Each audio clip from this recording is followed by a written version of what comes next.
Hey, what's up? I'm Derek. Pleasure to meet you. I'm gonna talk about various different things. But first and foremost, I'm just a man. 34. You know what I'm saying? 2026. Been through a lot. Um Around 2021, I experienced something very traumatic.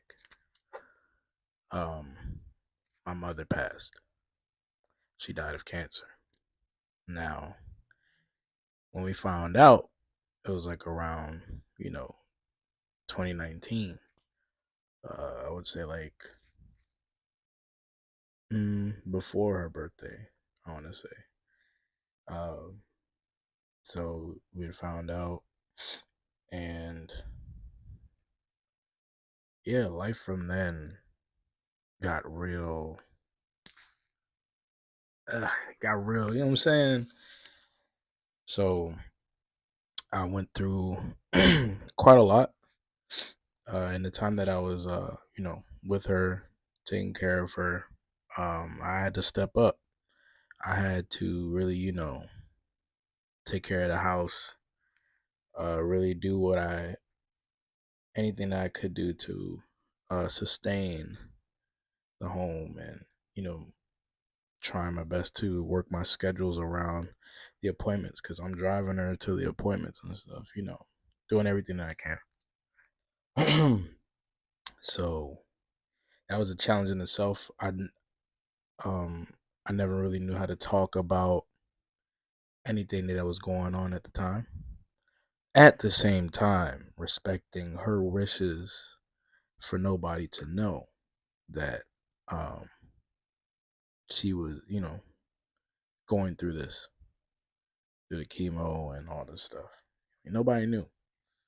Yeah. So you can imagine, I couldn't tell pops, I couldn't tell unc, I couldn't tell nobody. You know, watching her give hugs and to people, and I'm like, y'all can't feel the little pouch or whatever. Like, you know what I mean? Y'all don't, yeah, like it's like nobody noticed. Nobody noticed.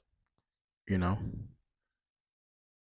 which I sometimes I kind of feel like it's just kind of odd. I'm like, if this is somebody that you be around, you know what I'm saying, you always, you know what I'm saying? It's like, it kind of, when I think about it now, it's just like, man, nobody was really noticing them. But it's like, so it's like, do people really even truly care about somebody? You know what I'm saying? Because like, you would have been able to notice the difference. I feel like, me personally. But so through all that, and that took a toll on me because there was a lot of moments where I was feeling certain emotions and certain things that I just couldn't really express because I'm told to just not say anything. It was her wish. You know what I'm saying? And I'm doing the best that I can to let her know that we're gonna get through this. That it's gonna be all right. But you don't know mentally or internally what somebody is facing. But all you can do is just try and be there for them, pray and stuff. So, um, so how this all came about, right? One day I'm doing my routine and going through the motions, going to the gym and stuff. Um, you know, headed to work. After the gym, next thing you know, I get the phone call. They're like, "Hey, how you doing, man? I'm doing all right, doing good. Like, you gonna come see your mom, right?" I'm like, "Yeah, I'm gonna see her afterwards. Y'all talking about you got the surgery and stuff. I say y'all gonna flush whatever." And I'm about, no. What are you talking about? I'm like, what are you talking about? And they're saying that she doesn't have much time. Like, but y'all told me, you know what I'm saying? So, I mean, after that they were talking about like, do you want her to, in the case of needing resuscitation, do you mind if we might have to break a couple of ribs because she doesn't have much weight on her. You know what I'm saying? I'm like, yeah. So you're asking me whether I want her to live suffering, trying to breathe because you might be breaking her bones due to like her having not much weight versus just letting her like how do you ask somebody that? You know what I'm saying? So I get off the phone and I'm bawling, crying, bro. I'm bawling, crying like I feel like everything's spinning, and I'm trying to find a manager or at my workplace at the time. Like I can't, I gotta go. My mom's dying. You know what I'm saying? Like hop in the whip, man. I'm blazing trail, man. I'm trying to make it there, and I call Pops, and I'm like, Pops, yo, she's dying. And he's like, what are you talking about? I'm like, yeah, she's dying. He's like, like, how am I, you know what I'm saying? Like, I couldn't say nothing. I couldn't tell nobody what's going on, what she's going through, and stuff like that. So I get there and I see mom, and um, you could just see like her eyes, like she's talking with her eyes because she can't talk right now. But it's like when you see somebody and they I don't know if you ever had moments where you've seen somebody and their eyes say more than what words can say and stuff like like her eyes open, like you could just feel like she was happy to see me, and I'm just like, I'm just holding her hand, just talking to her, I'm telling her that I love her, da, da, da, you know what I'm saying? Like, um, she can't talk, but she can respond and stuff like that. So then I call my boy, shout out my boy Tony. I call my boy, and I was just like, yo, man, I'm calling up anybody that might be able to respond at this point for like all my closest peoples, um, who might be able to come by, and you know what I'm saying, and my boy Tony gets there, he's talking to her and whatnot, you know, he crying a little bit. Um, my dad gets there, you know what I'm saying, and you can see her visibly talking with her eyes, like, I could just imagine her voice. Oh, Gene, like, you made it, you came. Like, you know what I'm saying, like, it's just I could just I could literally like paint the picture of dialogue. So, um, yeah, so that happens, um, conversation and stuff like that. And then there was just this moment. It's this one moment. It keeps replaying in my head. My dad, Pops, he grabbed her hand, and then with his other hand he lifted it to the sky. He's like, our Father, our Creator, take her home. Blah, take her home. And then next thing you know, she's gone. Like, you know what I'm saying? Like, she literally like passed away in front of my eyes. You feel me? And like I broke. The last time I literally broke like that was um when they told me my aunt died. But like I shattered, bro. Like, yo, mom, I love you. Man, like, I'm sorry I didn't get to, you know what I'm saying, fulfill, get you that Benz, you know what I'm saying? We was almost there, literally almost there, you feel me? We was, you know, and then I'm crying, I'm walking out with Pops and my boy Tony, and then the elevator door opens up, and then my boy Tova comes through, and I was like, yo, she gone, bro. Like, she gone, man. Like, you know, yeah, that was a lot. You know what I'm saying? Shout out to my boy Tova too. That's still my dog. You know what I mean? Ironically, he lost his mom before I lost mine. Like, we're literally like brothers, man. Like blood could make us any closer. You know what I'm saying? Same with Tony too. Um, but yeah, and now grief. Grief is a totally different animal. Totally different animal. So I lost my mom, and I am broken. I'm all over the place. The the person or the man that I was up until that point, it died with her. So I'm a different person. Um, I died.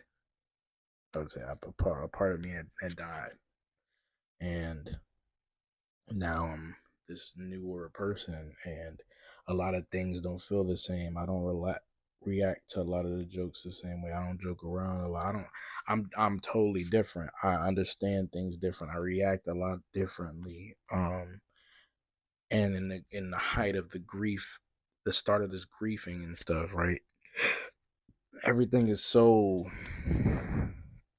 how do I say it? I don't want to say sensitive, but um just everything so sensitive. Everything's just different.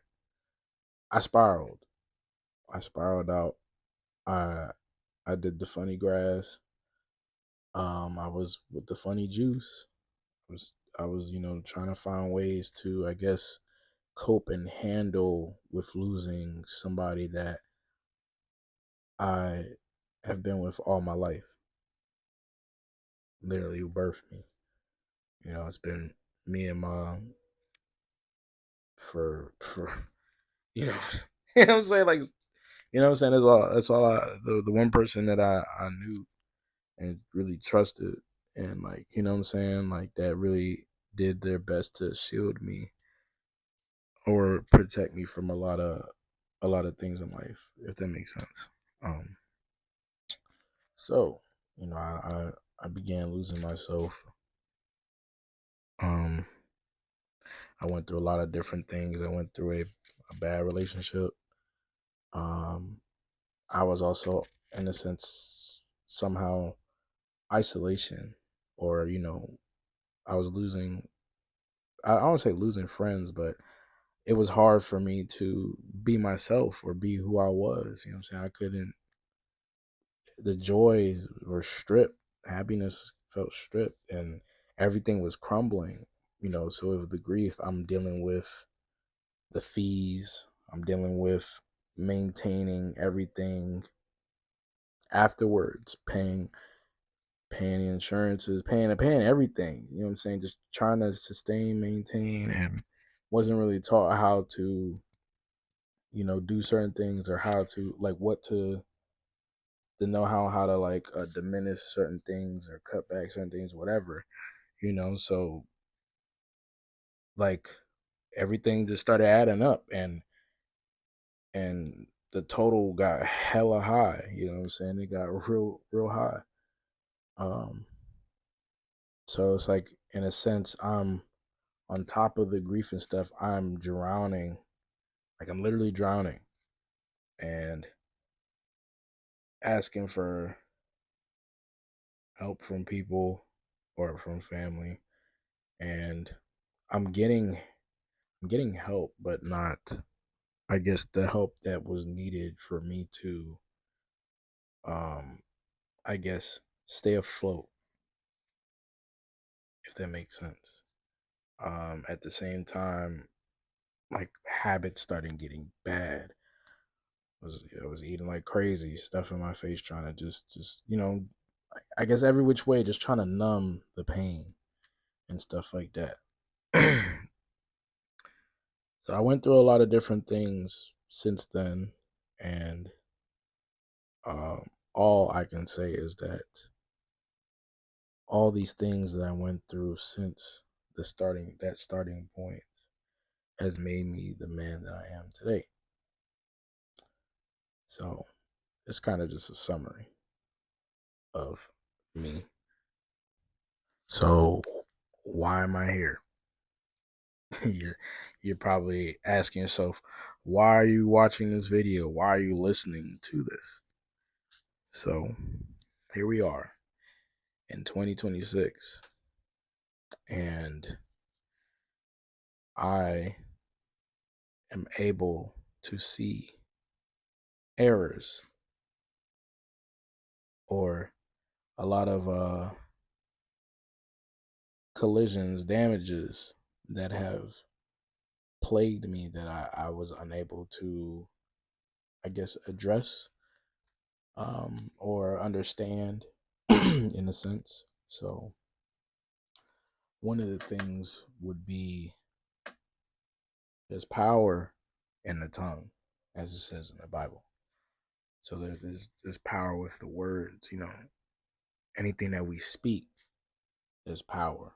So I'm gonna read three things. Proverbs 21:23. Whoso keepeth his mouth and his tongue keepeth his soul from troubles. Proverbs 13:2.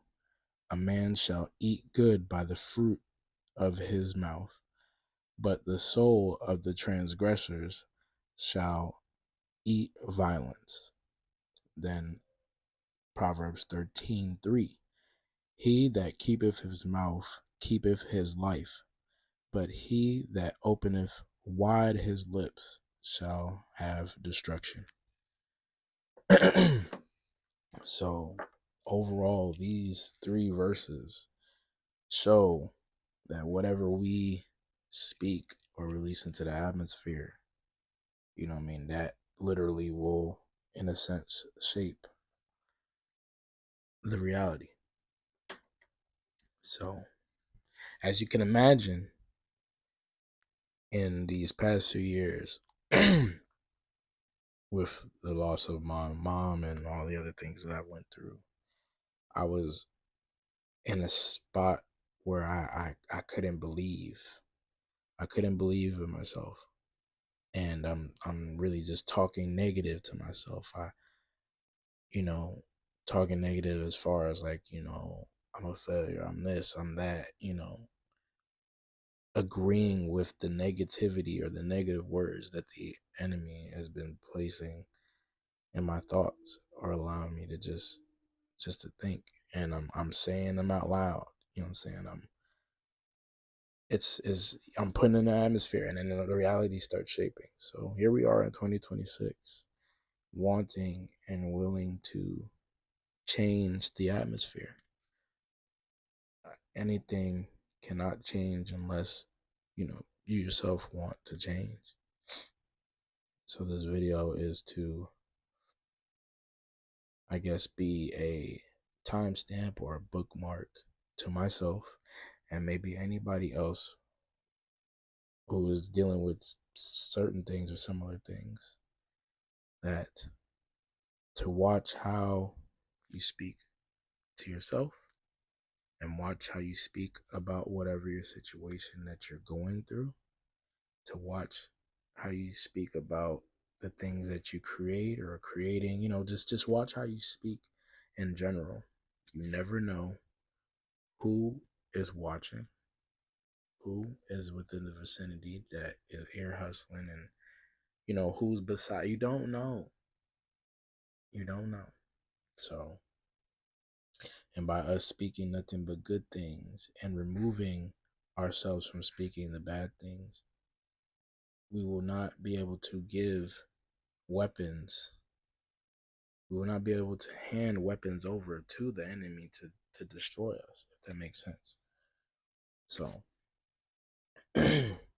just further encouraging there to further, sprinkle your life with the good, so that you can be able to eat and reap the good. If you keep speaking the negative, you will reap nothing but the negative. As it says in the three verses, right there alone, it shows you. So yeah. All in all, this is just regular conversation between me and whoever is watching this video. I appreciate you for taking time to even watch this video. My name is Derek. Thank you. And I hope to see you in the next video. I don't know what will be in the next video, but I'm just trying to keep everything organic. This is just real. That's it. I love y'all.